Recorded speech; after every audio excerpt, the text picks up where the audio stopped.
ఇక్కడ ఏంటంటే సాధారణంగా అందరూ ఏమంటారంటే మేము కూడా బైబిల్లోంచే బోధిస్తున్నాం, మా వాళ్ళు చెప్పేవాళ్ళు కూడా బైబిలే చెప్తున్నారు, మరి మీరు చెప్పేది రైట్ అంటారు, వారు చెప్పేది రాంగ్ ఎలాగంటారు? మీరు ఏది సత్యమని ఎలా నిర్ధారణ చేస్తాం? Good question. పోయిన సంవత్సరం షార్జా మీరు వచ్చినట్టున్నారు, అక్కడ కూడా ఇదే ప్రశ్న వేశారు. మీరు అబద్ధ బోధకులు అంటున్నారు, తప్పుడు బోధకులు అంటున్నారు, తప్పుడు బోధకులు చెప్పేది కూడా బైబిల్ నుండి చెప్తున్నారు, మీరు కూడా బైబిల్ నుండి చెప్తున్నారు, మరి మీదే రైట్ వాళ్ళది రాంగ్ ఎందుకంటారు? మీరు ఎవరిది రైట్ అని ఎలా నిర్ధారణ చేయొచ్చు? Beautiful question. ఎలా చేయాలి అని అంటే నేను కొన్ని మాటలు చెప్తాను. దీన్ని ఏమంటారంటే బైబిల్ ఇంటర్ప్రిటేషన్, వ్యాఖ్యానించడం. ఈ బైబిల్ వ్యాఖ్యానించడంలో రెండు మాటలు ఉంటాయి థియాలజీలో. ఒకటి ఎక్సిజీసిస్, రెండవది ఐసిజీసిస్. ఎక్సిజీసిస్ అంటే ఒక టెక్స్ట్ చదివి కొన్ని రకాల క్రిటిసిజమ్స్ ఉంటాయి, పరికరాలు, అవి వాడి అందులో ఉన్న ఒరిజినల్ మీనింగ్ ఏంటి, ఎవరు చెప్పారు, ఎవరితో చెప్పారు, ఏం చెప్పారు, అంతే. సందర్భం ఒకే, అంటే contextual meaning, historical meaning, the context in which it is written, context in which it is written, not in the context in which the reader is. Exactly. I'm going to come to that. Okay. అంటే చాలా clear గా, అంటే కొట్టొచ్చినట్టు కనబడుతుంది తప్పు. ఎక్సిజీసిస్ అనేది to discover, అంటే అది అందులో ఉన్న ఒరిజినల్ మీనింగ్, అది కూడా ఉన్న చదివితే కనబడదు. దానికి కొన్ని అంటే రకాల పరికరాలు ఉంటాయన్నమాట, అవి మీకు చెప్తాను మీకు. ఎక్సిజీసిస్ కి ఆపోజిట్ టు ఐసిజీసిస్. ఐసిజీసిస్ ఏంటి అని అంటే ఒక టెక్స్ట్ లో ఉన్న ఒరిజినల్ మీనింగ్ తవ్వి చెప్పకుండా ఆ టెక్స్ట్ లోనికి ఒక ప్రసంగికుడు చెప్పాలి అనుకున్న తలంపు ఆ టెక్స్ట్ లోనికి నెట్టి తోసి గుచ్చి అందులో నుంచి బయటకు వస్తున్నట్టు చెప్పడం. That's using the word of God for his own advantage. Okay. దీన్ని ఏమంటామంటే హోమిలెటిక్స్ లో, అంటే I have done 10 years of homiletics in Fuller Seminary, Princeton Seminary, and అవన్నీ కూడా authentic doctorates, degrees. హెర్మెన్యూటిక్స్ అంటాం. ఐసిజీసిస్ లో ప్రాబ్లం దీన్ని ఏమంటారంటే a text without context becomes a pretext. Many preachers today are using the text as a pretext to say what they want to say. వాళ్ళు ఏం చెప్పాలనుకుంటున్నారో ఒక text ను వాడి దాన్ని ఒక ప్రీటెక్స్ట్ గా చెప్తున్నారు. I'll give you some examples. ఈ రోజుల్లో ఎక్కువగా మనకు కనిపించేది ఉన్నట్టుగా చెప్పుకుందాం, స్వస్థతలు, ఆశీర్వాదాలు, అద్భుతాలు. కొంతమంది స్పెషలిస్టులు ఉన్నారు ఇందులో. ఎప్పుడు చూసినా ఈ మూడే చెప్తారు కానీ ఇంకేం చెప్పరు. ఏ టెక్స్ట్ తీసుకొని బోధించినా అందులోంచి ఈ మూడే చెప్తారు కానీ ఇంకేం చెప్పరు. ఓకే, నేను కొంచెం టీవీలో చాలా క్లోజ్ గా వాచ్ చేస్తా ఎవరేం చెప్తున్నారు. అంటే దేవుని మహాకృప, నాకు దేవుడు ఎంత అవగాహన ఇచ్చాడనంటే ఒకరు ప్రసంగం చేస్తే ఆ ప్రసంగంలో పేగులన్నీ లెక్క పెడతాను నేను. ఐ కెన్ ఎక్స్రే,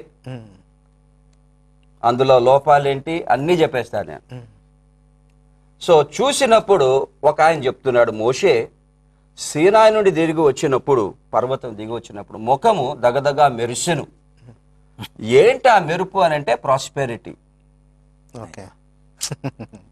ఐశ్వర్యం. యేసు ప్రభు ఒలీవల మొక్క కొండ మీద ఆయన ముఖము తేజరిల్లను కాంతితో. ఏంటి అని అంటే ప్రాస్పెరిటీ, వెల్త్, బ్లెస్సింగ్స్. ఏమండి, ఇంకా అంటే సింపుల్ అనమాట. ఫర్ ఎగ్జాంపుల్ యేసు ప్రభు ఏమన్నారు,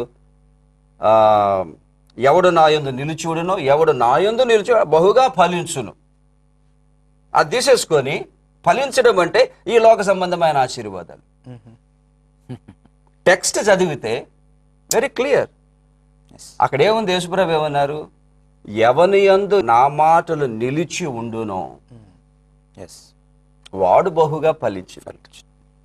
now you see the difference. ఆ టెక్స్ట్ లోనికి వెళ్లకుండా దానిలోని ఏదో పై పైన చెప్పాలి అనుకుంటే చాలా భయంకరమైన బోధ అయిపోద్ది. ఇంకొక కూడా చెప్తున్నారు, ఒక ఆయన మొన్న చెప్తున్నాడు, యేసు ప్రభు ఎఫెసీ పత్రికలో ఆయన భూమి కింద భాగమునికి వెళ్ళి చెరను చెరగా పట్టుకొని వెళ్ళిపోయాం. ఆయన ఇంటర్ప్రిటేషన్, చెర అంటే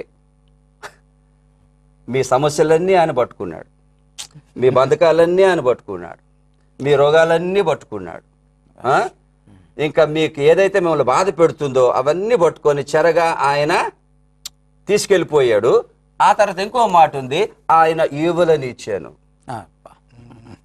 సో ఈ చెరంతా తీసుకెళ్ళిపోయి మీరు యేసుప్రభువుని నమ్ముకుంటే ఆయన మీకు బ్లెస్సింగ్స్ ఇస్తాడు. ఎంత భయంకరమైన.